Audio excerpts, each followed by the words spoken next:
कैसे हैं आप सब? उम्मीद करती हूँ आप लोग अच्छे होंगे। बेटा आज हम लोग इसी सीरीज़ को आगे बढ़ाते हुए आज हम पढ़ेंगे यादें, है ना। इससे पहले हम मकतूब निगारी और आपका तनक़ीदी मज़मून और आपके 3 अफ़साने ये सारी चीज़ें पढ़ चुके हैं। तो टोटल 5 वीडियो हम पहले बना चुके हैं। आज ये आपकी छठी वीडियो है, पार्ट 6 है। इसके अलावा हमने सिलेबस वगैरह भी डिस्कस कर लिया है, वन शूट भी अपलोड है, तो अगर आप लोग देखना चाहें तो देख सकते हैं। बाकी इसके आगे पीछे की जो मतलब अपलोड करूँगी वीडियोज़ या इससे पहले की जो वीडियो अपलोड है उन सब का लिंक पूरा ओवरऑल बना के मैं डिस्क्रिप्शन में डाल दूँगी, तो आप लोग वहाँ से देख सकते हैं, ठीक है। आज हम पढ़ेंगे यादों के बारे में। तो हमारा जो पैटर्न है वो सेम रहेगा। पहले हम लोग यादें पढ़ेंगे कि यादें किसे कहा जाता है, फिर सज्जाद ज़हीर के बारे में पढ़ेंगे और उसके बाद रोशनाई को पढ़ के हम चैप्टर को फिनिश करेंगे। और फिर जो आपके इम्पॉर्टेंट क्वेश्चन है जो आपसे बार बार पेपर में पूछे जाते हैं उनको डिस्कस करेंगे। तो देखिए यहाँ लिखा है यादें। उर्दू की कई अदीबों ने अपनी ज़िंदगी के अक्सर अहम तजुर्बात और वाक़यात को यादें के उन्वान से मुरत्तिब किया है। यादें के बरक्स सवाने का दायरा वसी होता है, ठीक है। यादें उसी के ज़ेल में आती हैं। यानी कहते हैं कि जो बड़े बड़े अदीब गुज़रे हैं उर्दू के, उन्होंने क्या करा है कि अपनी कुछ वाक़यात, कुछ तजुर्बात जो उनके साथ गुज़रे, ठीक है, उसको उन्होंने यादों के उन्वान से क्या करा है, शेयर करा है, लिख के रखा है, ठीक है। तो यादें ज़िंदगी का कोई एक हिस्सा हो सकती हैं, कोई एक वाक़या हो सकती हैं, जबकि सवानें जो होती है उसका दायरा बहुत बड़ा होता है, बहुत वसी होता है। उसमें आप हर एक छोटी सी बड़ी चीज़ को लिख सकते हैं, ठीक है।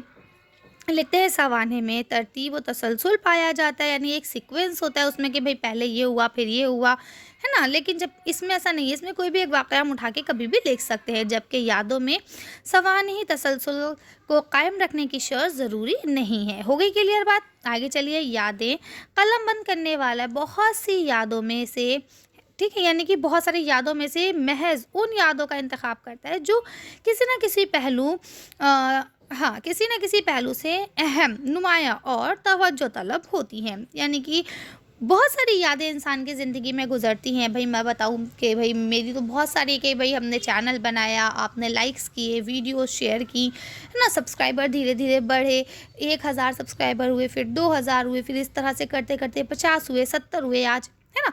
तो क्या है, लेकिन इम्पॉर्टेंट कौन सी, अब मैं कहूँगी भाई 50 के जब हुए थे तब हमने क्या करा था, सेलिब्रेशन किया था, है ना। तो क्या है कि जो इम्पॉर्टेंट चीज़ें होती है वही हम आपके साथ शेयर करते हैं और वही हम लिखते हैं। यादें तो बहुत सारी हैं, है ना, लेकिन यादों को, उन यादों को करा जाता है जिससे बच्चे खुश हों या आगे जो पढ़ने वाले हैं उनको वो चीज़ समझ में आए, ठीक है। लिखते हैं बाज़ अदीब यादों के लिए अब याद निगारी की इस्लाह भी इस्तेमाल करने लगे हैं। यानी कि अब यादें नहीं लिखते हैं, अब याद निगारी कहते हैं इसको, ठीक है। याद निगारी कोई बाकायदा सिन्फ अदब तो नहीं, लेकिन यादें के तहत बाज़ अदीबों की बहुत सी दिलचस्प तहरीरें सामने आ चुकी हैं। इसलिए मुमकिन है कि मुस्तक़बिल करीब, यानी कि आने वाले फ्यूचर में उसे एक मुस्तकिल सिन्फ का दर्जा भी मिल जाए। यानी यादें उर्दू की अभी कोई बाकायदा सिन्फ नहीं है, लेकिन बहुत सारे अदीब ऐसे हैं जिन्होंने यादों में बहुत अच्छी अच्छी चीज़ों को लिखा है जो इम्पॉर्टेंट हैं, है ना। तो कहते हैं कि हो सकता है आने वाले फ्यूचर में ये जो यादें हैं ये एक सिन्फ का दर्जा इख्तियार कर लें। अब हम बात कर लेते हैं सज्जाद ज़हीर साहब के बारे में। तो देखिए यहाँ लिखा है 1905 में उनकी पैदाइश हुई थी और 1973 में उनकी वफ़ात हो गई थी। लिखते हैं सज्जाद ज़हीर लखनऊ के एक मुअज़्ज़ज़ घराने में पैदा हुए। उनके वालिद वज़ीर हुसैन लखनऊ के मारूफ कानूनदा थे, ठीक है, यानी बहुत अच्छे हम कह सकते हैं वकील रहे होंगे, है ना। हुकूमत ने उन्हें सर के खिताब से नवाजा था। बाहर की दुनिया में सज्जाद ज़हीर बन्ने भाई के नाम से भी जाने जाते हैं, यानी इन्हें बन्ने भाई कहा जाता होगा सज्जाद ज़हीर को बचपन में, या दोस्तों में अपने कुछ अलग निक नेम पड़ जाते हैं, है ना। सज्जाद ज़हीर ने बैरिस्ट्री की तालीम इंग्लिस्तान से हासिल की, लेकिन वकालत को वो अपना पेशा ना बना सके। यानी बैरिस्ट्री तो की लेकिन वकील नहीं बन सके, वकालत उन्होंने काम के तौर पर नहीं की। वो एक काबिल ज़िक्र अदीब, सहाफ़ी और शायर भी थे, यानी कि वो अदीब भी थे, सहाफ़ी भी थे, न्यूज़ भी लिखते थे और शायर भी थे। उन्हें अपने दौर की सियासत और अफ़कार से भी गैर मामूली दिलचस्पी थी, यानी कि जो भी उनके दौर में हो रहा है उन सब चीज़ों से उन्हें काफ़ी दिलचस्पी थी, ठीक है। उन्होंने मार्क्सिज्म के फ़लसफ़े का गहरा मुताला किया। यानी मार्क्सिज्म आपको पता है, कार्ल मार्क्स का नाम आप सबने सुना होगा, कम्युनिस्ट पार्टी कार्ल मार्क्स है ना, उनकी बात कर रहे हैं। कहते हैं कार्ल मार्क्स के नज़रियात ने उनकी ज़िंदगी का रुख बदल दिया था। इंग्लिस्तान में तालीम के दौरान उन्हीं इस सज्जाद ज़हीर ने महसूस किया था कि हिंदुस्तान में मुफलिसी और पसमानदगी, यानी कि जो ये गरीबी है, जो ये पिछड़ापन है, का एक बड़ा सबब अंग्रेज़ी साजमाज की लौज़ वजूद की पॉलिसी है। यानी कि जो आपको पता है अंग्रेज़ों ने क्या करा था, डिवाइड एंड रूल करा था, है ना। और डिवाइड उन्होंने किस बात पे किया था, किस बिना पे हमें डिवाइड किया था, मज़हब के नाम पर, जाति के नाम पर, है ना। तो सज्जाद ज़हीर को लगा कि कहीं ना कहीं ये ही चीज़ जो है, यानी धर्म, यानी मज़हब, है ना, यानी जाति, कास्टिज़म, ये जो है ये बेकार चीज़ है, इसकी बिना पर कोई भी हमारा मिसयूज़ कर सकता है ना। इसीलिए उन्होंने कार्ल मार्क्स के जो फ़लसफ़ा है उसको आगे बढ़ाया था सज्जाद ज़हीर ने, ठीक है। और इसीलिए 1936 में तरक्की पसंद तहरीक जो आई है वो सज्जाद ज़हीर के ज़रिए ही हिंदुस्तान में आई है ना। प्रेमचंद ने उसमें उनका बहुत साथ दिया, ठीक है। अच्छा बेटा, आप में से कोई कह रहा था कि मैम हमें तहरीकें भी पढ़ा दीजिए, हिस्ट्री वाला पोर्शन वो भी कंप्लीट नहीं हुआ है। तो बेटा देखिए, कुछ हिस्ट्री की वीडियोज़ जो अपलोड हैं पुरानी, अगर आप उनको देखना चाहें, उनसे मदद लेना चाहें तो ले सकते हैं। बाकी मैं कोशिश कर रही हूँ कि मैं जल्दी जल्दी आपको सारे चैप्टर्स प्रोवाइड करा दूँ पेपर से पहले। आज 23 तारीख हो गई, 27 में आप लोगों का पेपर है, इंशाल्लाह उससे पहले आपको सारी वीडियोस मिल जाएंगी, ठीक है। लिखते हैं, आज़ादी के बगैर बेशतर मसाइल का हल मुमकिन नहीं है। यानी पहले आज़ाद होना बहुत ज़रूरी है। इसी ख्याल के तहत सज्जाद ज़हीर ने इंग्लिस्तान में मुल्क राज आनंद, है ना, ज्योति घोष और डॉक्टर मोहम्मदीन तासीर जैसे दोस्तों के साथ मिलकर अदीबों की अंजुमन बनाई। इस अंजुमन का नाम अंजुमन तरक्की पसंद मुसन्निफीन रखा गया, ठीक है। हिंदुस्तान में इस अंजुमन जो है 1936 में कायम हुई और रफ्ता रफ्ता एक तहरीक बन गई, यानी एक तहरीक मूवमेंट बन गई, ठीक है। और उर्दू अदब की तारीख़ में अहम हैसियत भी रखती है। बिल्कुल ठीक बात है, ये आपको पढ़ना भी है तरक्की पसंद तहरीक और उसके अदीब वगैरह के बारे में, है ना। तो थोड़ा सा यहाँ से अगर आप ध्यान से पढ़ेंगे तो जब हम उस टॉपिक को करेंगे तो आपको बहुत अच्छे से समझ में आएगा। सज्जाद ज़हीर ने इंग्लिस्तान में रहते हुए कई अफ़साने लिखे जो अंगारे के नाम के एक मजमूए में शामिल हुए, ठीक है। यानी सज्जाद ज़हीर जब इंग्लिस्तान में थे उन्होंने कुछ अफ़साने लिखे थे, बाद में ये एक अफ़सानवी मजमूआ बन गया था जिसका नाम था वो अंगारे। 1932 में ये शाया हुआ था इंडिया में, ठीक है। लिखते हैं, उनका नावल लंदन की एक रात अपने मौजू और तकनीक के लिहाज से बहुत मारूफ है। 1948 में वो पाकिस्तान चले गए। अपनी सियासी नज़रियात के बिना पर वो हुकूमत के अताब का शिकार हुए, यानी हुकूमत ने उन्हें जेल वगैरह भेजा होगा, है ना। लिखा भी है, देखिए, कुछ रोज़ जेल में रहे, वहाँ उन्होंने रोशनाई और ज़िक्र हाफिज़ जैसी अहम किताबें लिखी। 1925 में वो हिंदुस्तान वापस आ गए और अपना तमाम वक्त तरक्की पसंद तहरीक के लिए वक्फ कर दिया। अंजुमन के सरगर्मियों के साथ साथ उन्होंने लिखने का सिलसिला भी जारी रखा, ठीक है। तो ये थी सज्जाद ज़हीर के बारे में, और इसमें थोड़ा सा आपने तरक्की पसंद तहरीक के बारे में भी पढ़ा है ना। लिखते हैं, उनकी किताब पगला नीलम को नसरी नज़्म का पहला मजमुआ कहा जाता है, ठीक है। आपको पता है नज़्म की कई किस्में होती हैं, उसमें एक नसरी नज़्म भी होती है, ठीक है। सज्जाद ज़हीर ने जेल में जो खतूत अपनी बेगम रज़िया सज्जाद ज़हीर के नाम लिखे थे वो नक़ूश ज़ंदान के उन्वान से शाया हो चुके हैं। सज्जाद ज़हीर एक कामयाब सहाफ़ी भी थे, ठीक है।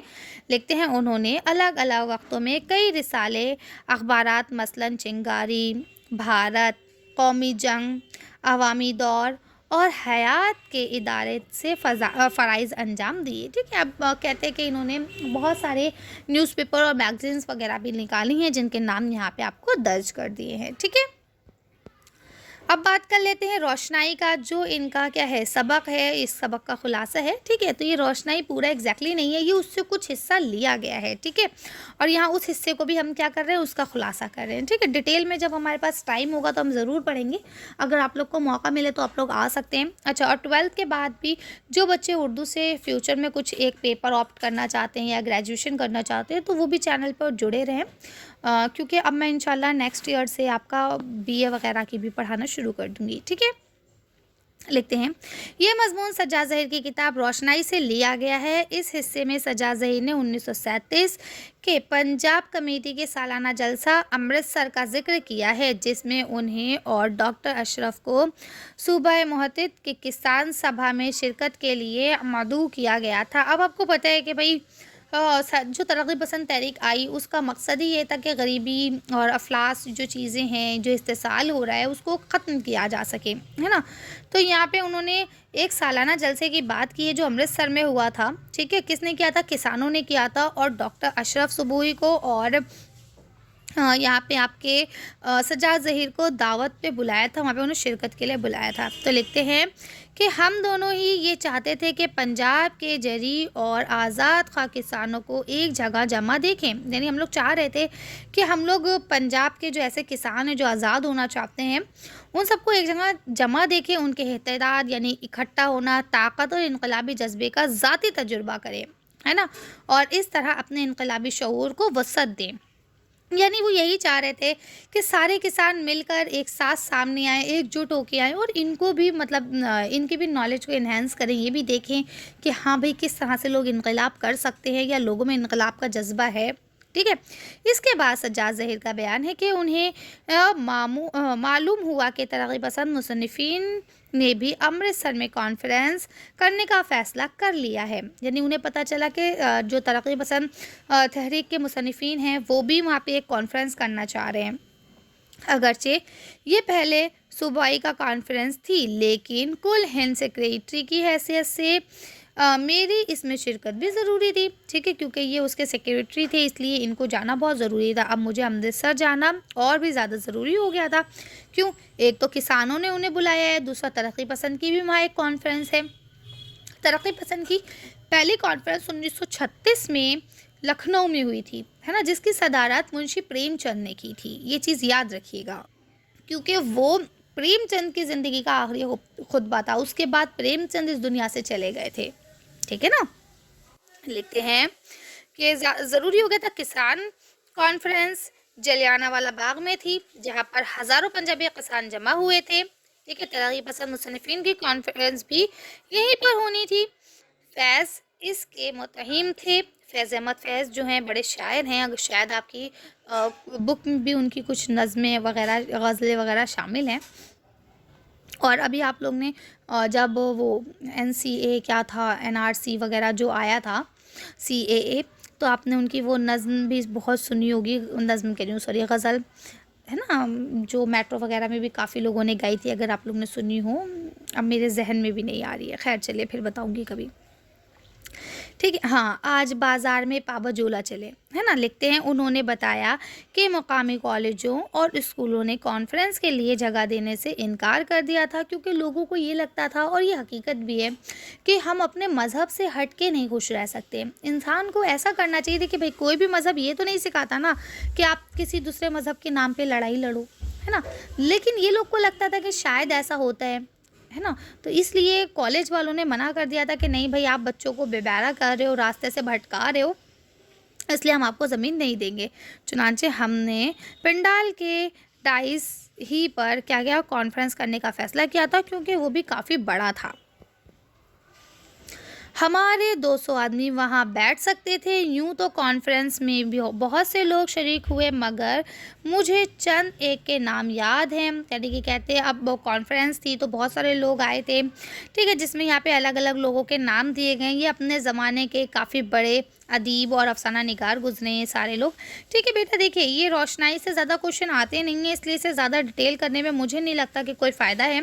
वीडियो काफ़ी लंबी पहले से ही हो चुकी है। आप क्वेश्चन आंसर्स देख लीजिए। यहाँ लिखा है, पंजाब किसान कॉन्फ्रेंस और तरक्की पसंद मुसन्निफ़ीन की कॉन्फ्रेंस कहाँ मुनक़्क़िद हुई थी? तो आपको पता है, ये पंजाब और दोनों की जो है जलियांवाला बाग में मुनक़्क़िद हुई थी, ठीक है। जंग आज़ादी की तारीख़ में जलियांवाला बाग की क्या अहमियत है? तो आपको पता है कि वहाँ पे जलियांवाला बाग में एक हादसा किया था, जिसमें बेशुमार जो आपके वतन परस्त लोग थे, उनको गोलियों से अंग्रेज़ों ने भून दिया था, है ना। तो इसलिए ये जगह बहुत ज़्यादा फेमस है। कहा जाता है आज भी वहाँ पे अगर मिट्टी को खोदो तो अंदर से मिट्टी सुर्ख निकलती है।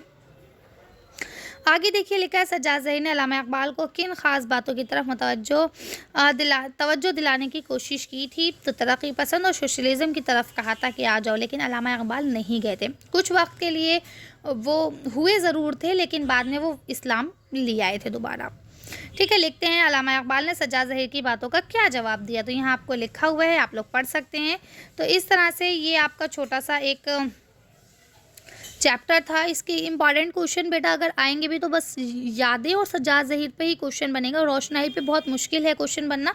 ठीक है, बाकी ये छोटे छोटे क्वेश्चन जो आपसे पूछे जाते हैं तो पूछे ही जाएंगे। चलिए मिलते हैं नेक्स्ट वीडियो में। आप बीती अख्तरुल ईमान की उसे पढ़ेंगे। Thank you for watching.